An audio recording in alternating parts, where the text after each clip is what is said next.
ભાવનગર જિલ્લા કોર્ટમાં 77મા પ્રજાસત્તાક દિવસની ભાવભીની ઉજવણી. ભાવનગર પ્રિન્સિપલ ડિસ્ટ્રિક્ટ જજ સાહેબ એચ.એસ. મૂલિયા સાહેબની ઉપસ્થિતિમાં ભાવનગર જિલ્લા કોર્ટના પટાંગણમાં 77મા પ્રજાસત્તાક દિવસની ગૌરવભેર ઉજવણી કરવામાં આવી હતી. આ પ્રસંગે કોર્ટ સ્ટાફ, માનનીય ન્યાયાધીશો, ધારાશાસ્ત્રીઓ તેમજ મોટી સંખ્યામાં દેશપ્રેમી નાગરિકો હાજર રહ્યા હતા. પ્રજાસત્તાક દિવસ નિમિત્તે યોજાયેલ કાર્યક્રમ દરમિયાન રાષ્ટ્રધ્વજ ફરકાવી રાષ્ટ્રીય એકતાનો સંદેશ આપવામાં આવ્યો હતો. ત્યારબાદ બાર કાઉન્સિલ ચેમ્બરમાં ઉપસ્થિત સૌએ એકબીજાને પ્રજાસત્તાક દિવસની હાર્દિક શુભકામનાઓ પાઠવી હતી.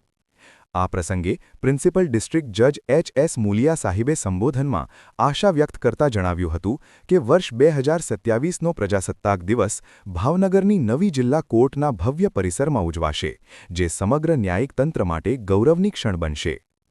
પ્રજાસત્તાક દિવસની ઉજવણીને અનુકૂળ રીતે કોર્ટ પરિષદને આસોપાલવના તોરણો, રંગબેરંગી રંગોળી તેમજ ફૂલદાઓથી શોભાયમાન બનાવવામાં આવી હતી. સમગ્ર કોર્ટ પરિસરમાં દેશભક્તિ અને ઉત્સાહનો માહોલ જોવા મળ્યો હતો. સુપ્રભાત. હું એચ.એસ. મૂલિયા, પ્રિન્સિપલ ડિસ્ટ્રિક્ટ જજ ભાવનગર.